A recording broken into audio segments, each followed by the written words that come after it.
ZEE5 app download করুন আর দেখুন সম্পূর্ণ এপিসোড একদম বিনামূল্যে।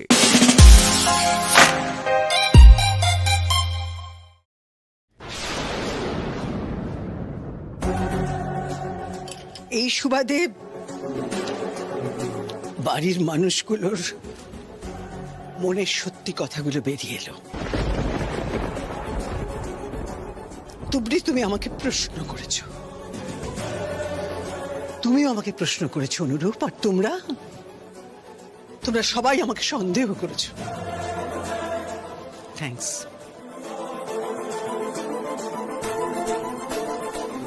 মিথ্যে অভিনয়ের থেকে বিষাদময় সত্যিটা আমার কাছে শ্রেয়।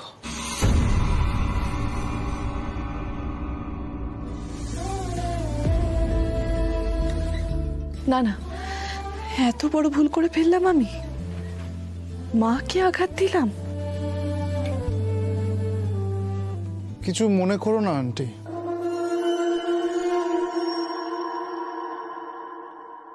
আজকে আমার জন্য তোমাকে এভাবে অপমানিত হতে হলো সবার সামনে। It's okay, it's not okay. বিশ্বাস করো, আমি চাইনি এটা হোক। এরপর আর এক মুহূর্ত এ বাড়িতে থাকা আমার জন্য উচিত নয়।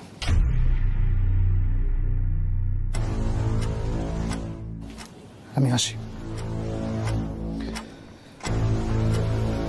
এই কি বাবা, তুমি তুমি চলে যাবে কেন? হ্যাঁ, দেখো মানুষ মাত্রই তো ভুল হয়। কথাটা শুধু আমাকে নিয়ে হলে আমি কিছু মনে করতাম না, কিন্তু আন্টিকে নিয়ে এতগুলো কথা বলার কোনো মানেই হয় না ঠাম্মা। আমাকে প্লিজ আপনারা যেতে দিন।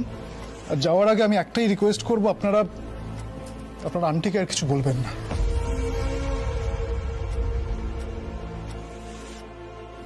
চলি। না না, তা কি করে হয়? আমাদের ভুল বোঝার জন্য এভাবে বাড়ি থেকে চলে যাবে, সেটা হয় না। তুবড়ি, তুমি কিছু একটা করো। তুবড়ি, ওকে তুমি প্লিজ আটকাও, না তো এই বাড়ির অকল্যাণ হবে, অপমান হবে। ও নাথবো, ওকে যেতে বারণ কর। ওরে, দাদু ভাইকে শেয়ারে উঠতে গেলে ও বন্ধুর পাশে থাকা খুব দরকার। বারণ কর, বারণ কর ওকে।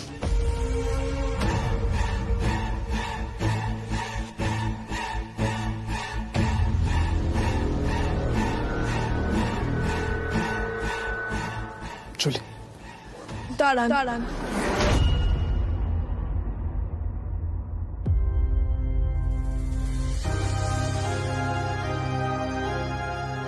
দয়া করে আপনি যাবেন না, ক্ষমা করে দিন আমায়।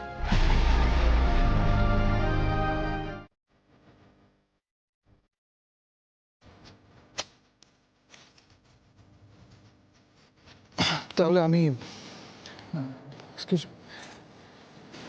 ছি ছি ছি ছি, কি খারাপ একটা ব্যাপার হলো বিনা কারণে।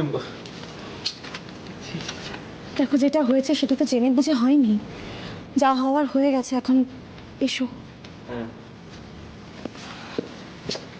সুধা, চলো আমরাও যাই, ও একটু বিশ্রাম নিই। এসো।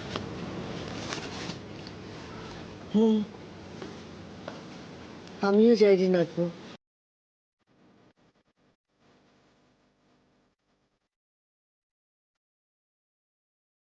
যাই হোক না কেন,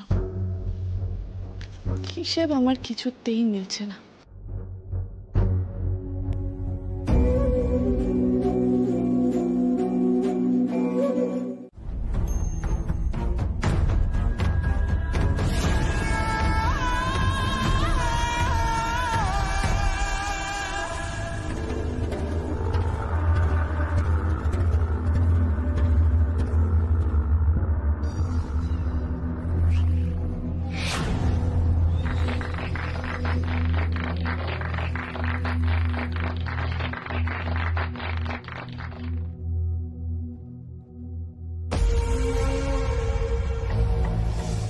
কি হলো বন্ধু, তোমার পুলিশ মামি তো আমার ম্যাজিক ধরতেই পারলো না।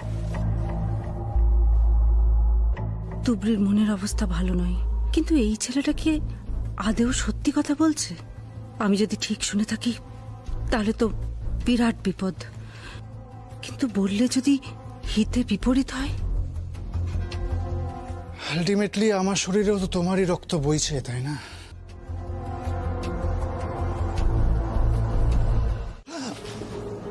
আরে বাবা, ভয় পেয়ে গেছিলাম। ভয় তো আজ তুমি আমায় পাইয়ে দিয়েছিলে। তুমি ভয় পাও?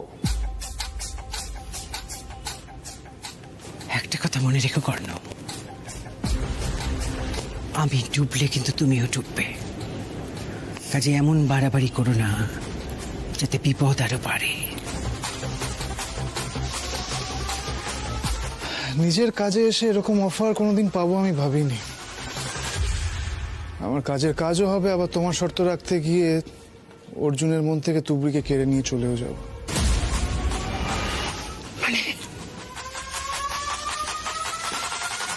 তুবড়িকে আমার মনে ধরেছে, আর মনে ধরেছে মানে ধরে নাও তোমার কাজ অর্ধেক হয়েই গেছে। তুমি এবার অর্ধেক ভাগাভাগির জন্য পেপার রেডি করতে শুরু করে দাও। বাবা, অর্জুন, অর্জুন, কি হয়েছে বাবা? কিচ্ছু হয়নি, শোনা, ভয় পায় না, ভয় পায় না। আচ্ছা, ওর কোথাও তুবড়ি, ওর কোথাও লাগেনি তো? তুমি ঠিক করে দেখেছো? যতটা দেখেছি কাকিমা মনে হচ্ছে ঠিক আছে, বাকি বুঝতে পারছি না। আপনি কিছু মনে করবেন না কর্ণবাবু, আপনি তো একদম শিক্ষিত মানুষ। নক না করে যে কারোর ঘরে ঢুকতে নেই সেটা আপনার মাথাতে এলো না? আর নক করা তো দূরের কথা, আপনি তো জানেন ঘরে একজন মহিলা আছে, আপনি দুম করে অন্ধকার ঘরে ঢুকে এলেন। আমার মনে হয় আমাকে নিয়ে এখানে একটা চূড়ান্ত ভুল বোঝাবুঝি হচ্ছে। কোনো ভুল বোঝাবুঝি হচ্ছে না। কিসের ভুল বোঝাবুঝি? একজনের ঘরে নক না করে ঢোকাটা অপরাধ। হ্যাঁ মানছি অপরাধ, কিন্তু এটা আমি ইচ্ছা করে করিনি। বিদেশে থাকতাম তো, তাই এখানে রাতে ঘুম আসতে চায় না। সময় কাটানোর জন্য ছাদে যাচ্ছিলাম, সে সময় এখান থেকে ঘর থেকে আওয়াজ পেলাম, ভাবলাম অর্জুন কোথায় কষ্ট পাচ্ছে, গোঙাচ্ছে, তাই জন্য চলে এলাম। তখন বিশ্বাস করো আমার মাথায় কিচ্ছু আসেনি। আর বন্ধুকে হেল্প করতে আসলে যদি ভুল হয় তাহলে আমার ভুল হয়েছে, ক্ষমা করে দাও। আচ্ছা ঠিক আছে, ঠিক আছে, রাত্রিবেলা তো চেঁচামেচি করতে হবে না। ঠিক আছে, ও মনে হয় ভালোর জন্যই এসেছিল। তবে একটা কথা কর্ণ, রাত বিরেতে এরকম পারমিশন ছাড়া কারো ঘরে ঢুকলে এরকম প্রশ্ন তো উঠতেই পারে। এবার বলো তো, কি হয়েছিল তোমার? তুমি আমার জন্য অস্থির হচ্ছিল? কি ঠিক বুঝলাম তো?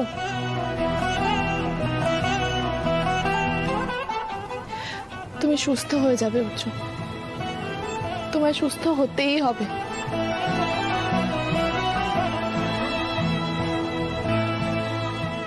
এবার লক্ষ্মী ছেলের মতো ঘুমিয়ে পড়ো দেখি। এই তো মাথায় হাত বুলিয়ে দিচ্ছি আমি, ঘুমিয়ে পড়ো।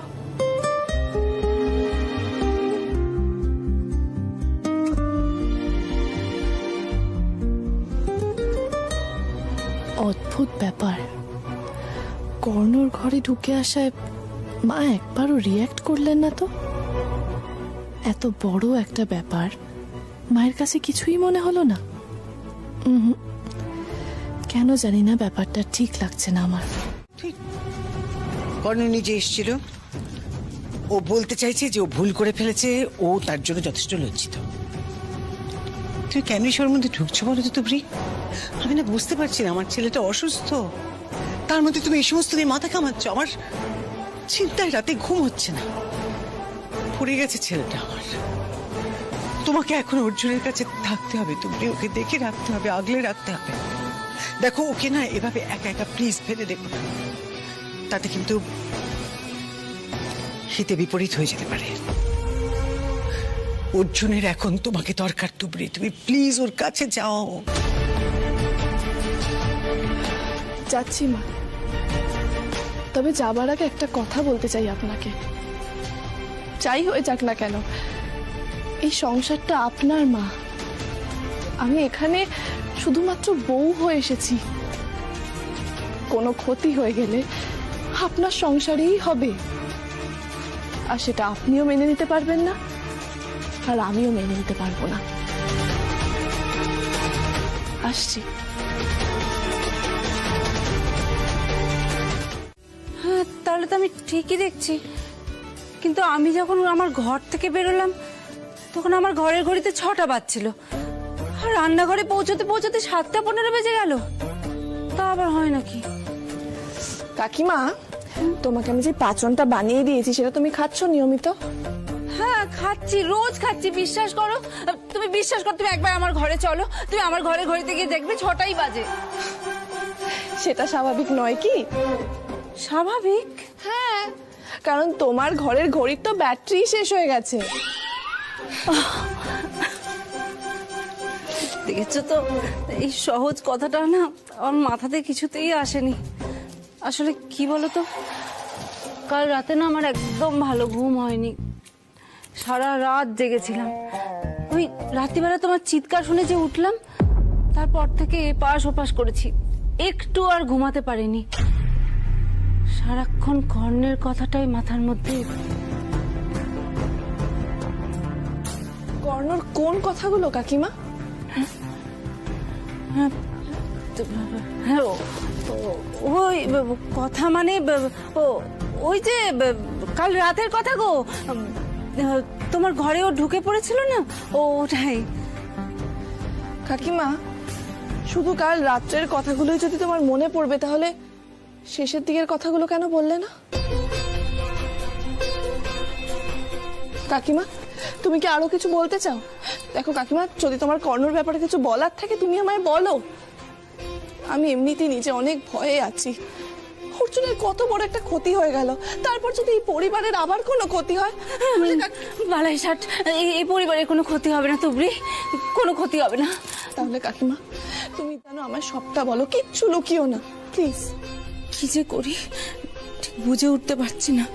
ভেবেছিলাম কিছু বলবো না, কিন্তু এখন তো দেখছি না বলেও কোনো উপায় নেই। যদি সত্যি কোনো বিপদ হয়ে যায় তখন কি করব? তুমি আমার গা ছুঁয়ে কথা দাও, তুমি কাউকে কিচ্ছু বলবে না। যদি আমি সত্যি করে কোনো কিছু ভুল শুনে থাকি, তাহলে তো আবার উল্টো বিপদ হয়ে যাবে। কথা দাও আমাকে প্লিজ, কথা দাও। তুমি নিশ্চিন্ত থাকো কাকিমা, আমি প্রমাণ ছাড়া কাউকে কিচ্ছু বলবো না। তুমি শুধু আমায় এটুকু বলো, কি শুনেছো?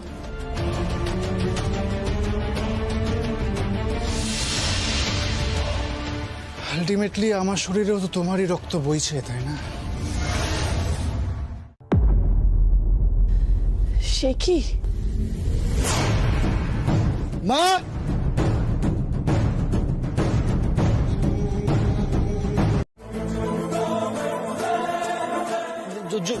জল আনো, জল আনো, জল দাও না। এই কর্ণ, কর্ণ শুনতে পাচ্ছেন? কি হলো সে? কর্ণ, আশ্চর্য ব্যাপার। এই কর্ণ শুনতে পাচ্ছেন? খুব ভয় করছো তোমার, কি হবে বলো তো? দাঁড়া, ভয় পাস না, কিছু হবে না, ঠিক হয়ে যাবে মনে হয়। হাজার হোক অতিথি তো। হ্যাঁ সেটাই তো, যদি খারাপ কিছু একটা হয়ে যায় কি হবে তখন?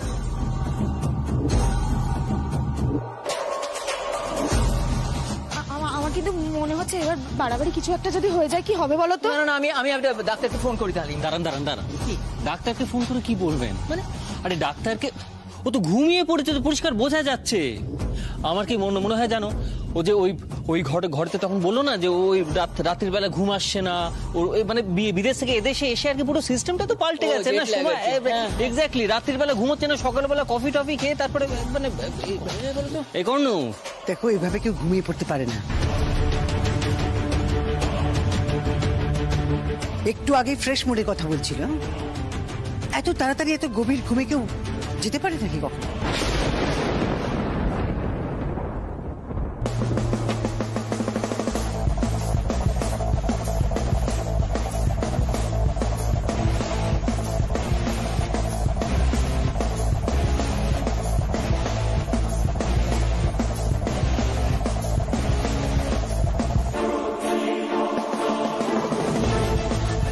এই সুযোগটা যে করে হোক আমার কাজে লাগাতেই হবে।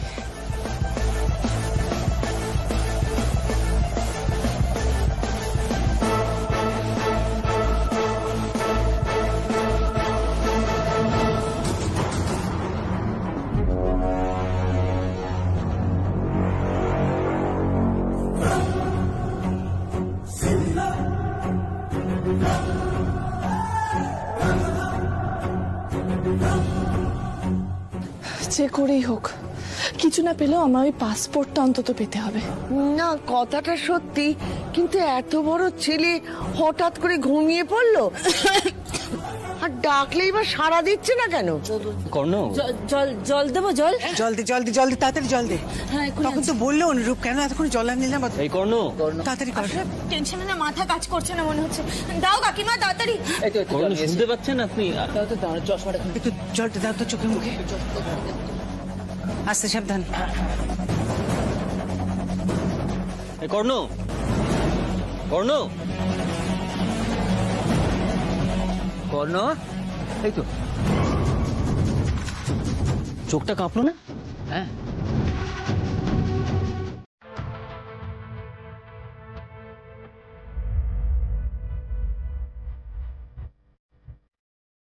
বড় বৌমা, এবার চলো আমরা এখান থেকে যাই। ডাক্তারবাবু তো বলে গেলেন যে ও একটু ঘুমোলেই সুস্থ হয়ে উঠবে, কারণে চিন্তা করো না। চলো মা।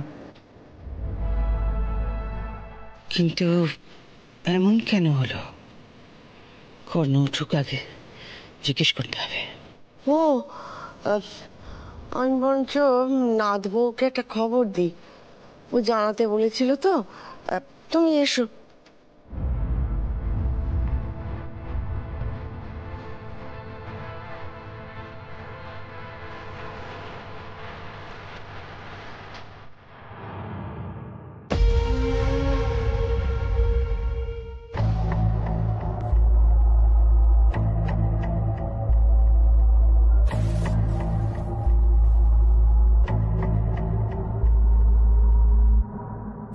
কফি খেলে তো কেউ এইভাবে ঘুমোয় না, ঘুমিয়ে পড়লাম কি করে আমি?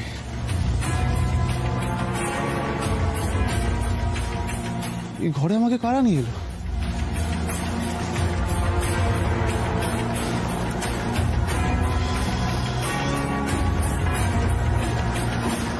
কি আমার ব্যাগটা কি হলো? ব্যাগ ওখান থেকে এখানে এলো কি করে? কে এসেছিল এই ঘরে?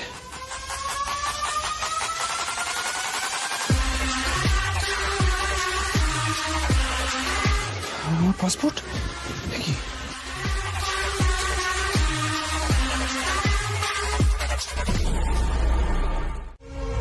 আমি যা বুঝছি এই খেলা কিন্তু আমাদের হাতে বেশি দিন নেই।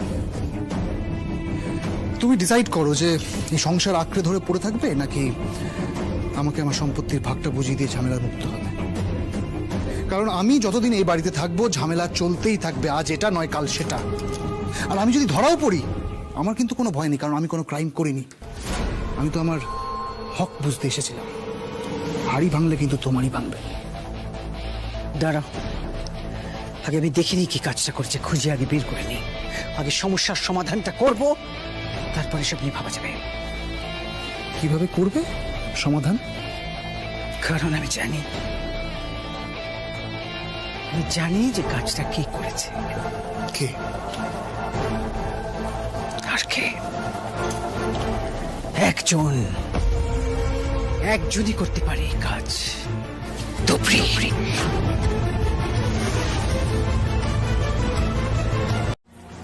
আমাকে দেখে চমকে উঠলেন যে? আমি কিন্তু আপনাকে পালাতে দেখে একটু অবাক হইনি, জানতাম এটাই হবে। আর সেই জন্যই আমি একটু তাড়াতাড়ি চলে এলাম। অবশ্য আমি না এলেও আপনি পালাতে পারতেন না। আগে থেকে গন্ডগোলের আঁচ পেয়ে আমি বাইরে পুলিশ দাঁড় করিয়ে রেখে গেছিলাম।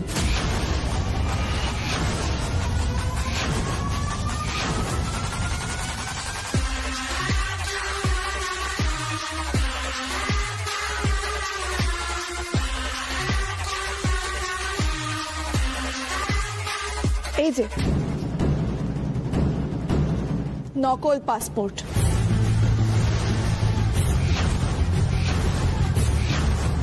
চিনতে পারছেন? নাকি বলবেন যে এটা আপনি এমনি বানিয়ে রেখেছেন, আসলটা আলাদা করে রাখা আছে? বলবেন না নিশ্চয়ই।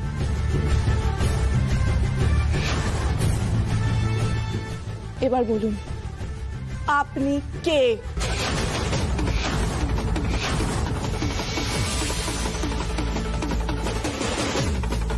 কি হলো, চুপ করে আছেন কেন? বলুন আপনি কে?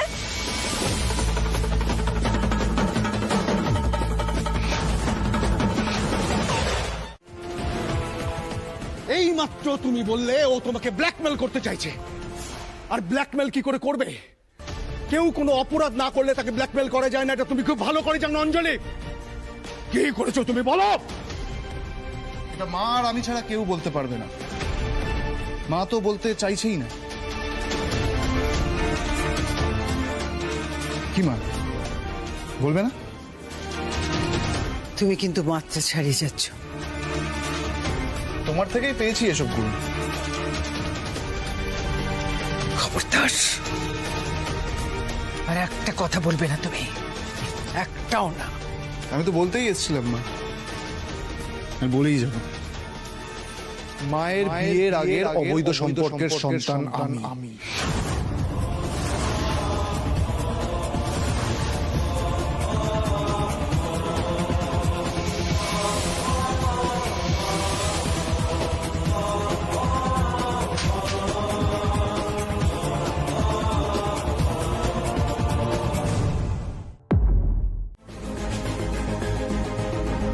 তারপর মা অন্তঃসত্ত্বা হয়ে পড়ে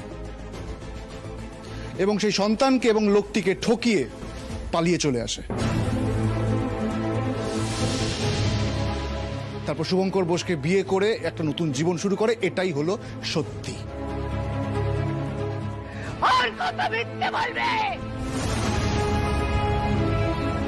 মিথ্যে সমস্ত বানিয়ে বলছো, মিথ্যে কথা বলছো তুমি। ধরা পড়ে গেছো মা, আর পালানোর পথ নেই। কত চেঁচাবে তুমি? চেঁচাও, চেঁচাও না। তোমরা কি বিশ্বাস করো? কথা বলছো না কেন? তোমরা আমার কথাটা শোনো। মিথ্যে বলছে, সমস্ত কিছু বানিয়ে বলছে। অন্তত এটুকু বিশ্বাস করো যে তোমাদের ছাড়া, দেখো এই পরিবারের জন্য আমি সমস্ত কিছু করেছি, তোমাদের ভালো রাখার সমস্ত চেষ্টা করেছি। তোমরা ছাড়া, এই পরিবারের মানুষগুলো ছাড়া আমার জীবনে আর কিচ্ছু ইম্পর্টেন্ট নয়। বিশ্বাস করো তোমরা।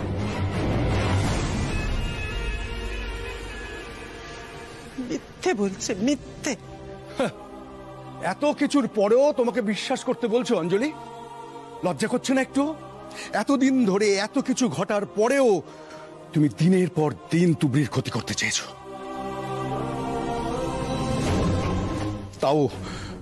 তাও আমরা তোমাকে ক্ষমা করেছিলাম।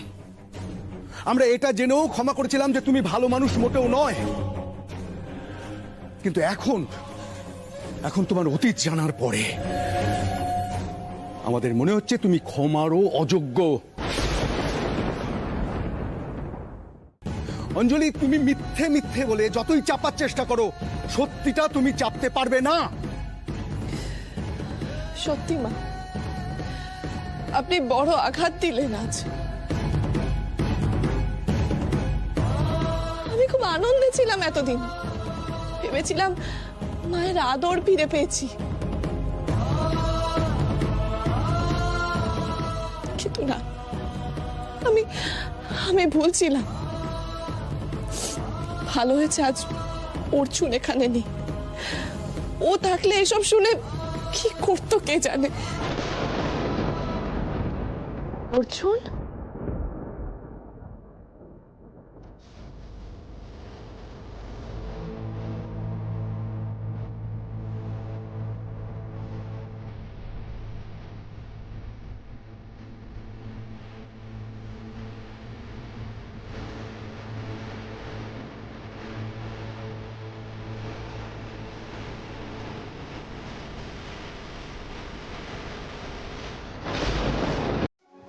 এ বাড়ির, এই পরিবারের সম্পত্তির কানাকুড়ি আপনি পাবেন না। আপনার লিগালি কোনো রাইট নেই। তাই নাকি? কিন্তু আমার মায়ের সম্পত্তিতে তো আমার ভাগ থাকবেই। যদিও মা বলার সুযোগ কোনোদিনও পেলাম না, আর ইচ্ছেও নেই। মা কোনোদিন আমার দায়িত্ব নিল না, আর প্রয়োজনও নেই। মা অন্তত নিজের দায়িত্বটুকু পালন করুক, লাস্ট কর্তব্যটুকু, তার ছেলেকে সম্পত্তির ভাগ বুঝিয়ে দিয়ে। শুনুন, এই সমস্ত বাজে কথা বলে সময় নষ্ট করে কি কোনো লাভ হবে? আপনি এখন এখান থেকে যান। আমি যদি আমার আর অঞ্জলি বোসের ডিএনএ টেস্টের রিপোর্টটা কাল খবরের কাগজগুলোতে দিয়ে দিই, তাহলে কি আপনার সম্মানটা থাকবে? তখন শুনবেন আমার কথা? আপনি কি আমাদের ব্ল্যাকমেল করার চেষ্টা করছেন? সেটা করার অধিকার আমার আছে। এই যে আমার আর আমার পরম পূজনীয় মায়ের ডিএনএ টেস্টের রিপোর্ট, নিজের চোখে দেখুন, তারপর বিশ্বাস করুন।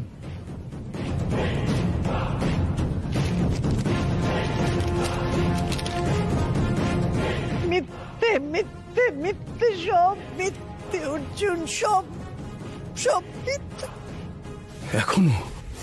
এখনো তুমি বলবে সব মিথ্যে? তোমার একটু লজ্জা করছে না অঞ্জলি? আরে তুমি যে কত নীচ সেটা আমরা সবাই জানি। তোমার থেকে রাস্তার একটা লোককে আমরা সবাই বেশি বিশ্বাস করব অঞ্জলি, যে মানুষ পুত্রবধূ মেয়ের মতন, তাকে মারতে লোক লাগাতে পারে। সেই মানুষটা তার বিয়ের আগের অবৈধ সন্তানকে যে ঠকাবে, এটা আশ্চর্যের কিছু নেই অঞ্জলি। আপনি খুব ভালো মানুষ আঙ্কেল, অসময়ে আমার পাশে দাঁড়ালেন। তাছাড়া আপনি তো আমার বাবারই মতো, মানে সৎ বাবা। কে তোমার বাবা? এখানে কেউ তোমার বাবা নয়, কারোর সঙ্গে তোমার কোনো সম্পর্ক নেই। ঠিক আছে, রাগ করবেন না, সরি মিস্টার বোস। ওকে, দেখুন আমি আর কথা বেশি বলতেও চাইছি না, অলরেডি আমার মা অনেক কথা বলিয়েছে আমাকে দিয়ে। আপনারা সম্পত্তির ভাগটা আমাকে দিয়ে দিন, আমি চুপচাপ চলে যাব। আর যদি না দিই? তাহলেও যাব, কিন্তু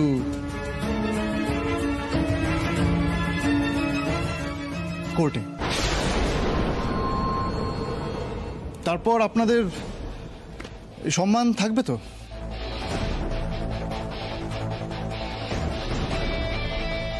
তারপর পেপারে লেখালেখি হবে, কেচ্ছা হবে, ভালো লাগবে। হ্যালো ডাক্তারবাবু, হ্যাঁ আপনার তো অর্জুনকে দেখতে আসার কথা ছিল, তা আপনি কি? হ্যাঁ আসলে বাবা হঠাৎ করে অসুস্থ হয়ে পড়েছেন, আপনি যদি একটু তাড়াতাড়ি। ও ও ও, আচ্ছা আচ্ছা আচ্ছা, বেশ বেশ, আপনি আসুন আপনি আসুন আপনি আসুন।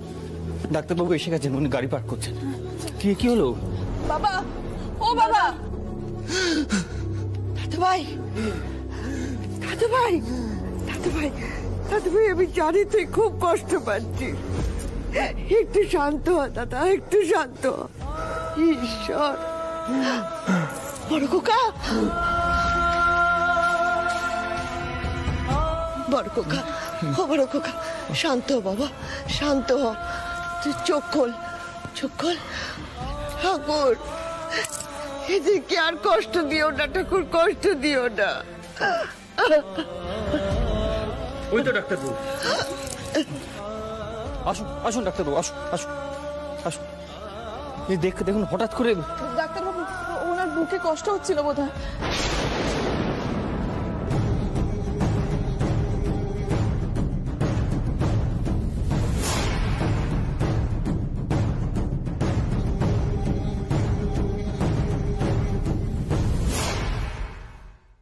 একটুর জন্য তো আপনার হার্ট অ্যাটাক হয়নি, আর একটু হলেই তো হয়ে যেত।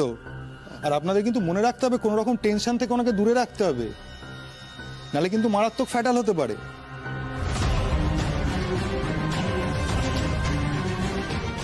আমার চশমাটা।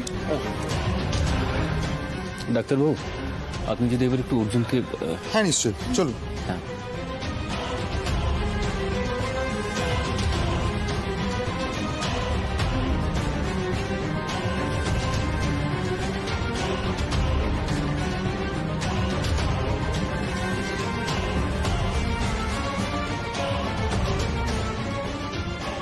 ডাক্তারবাবু, অর্জুন আজকেও রিয়াক্ট করেছে।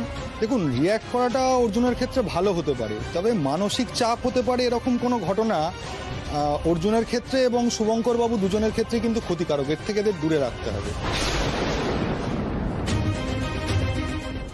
আর আমি তো দেখে নিয়েছি, ওষুধ যা ছিল ঠিকই আছে, ওটাই চলুক, ফিজিওটাও কন্টিনিউ হোক, এমনি সব ঠিকই আছে।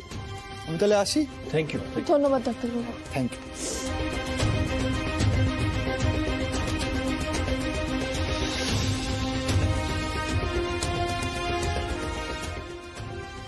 অর্জুন, যে সময় তুমি সবার ভরসা হতে পারতে, সেই সময় তুমি এইভাবে কষ্ট পাচ্ছ।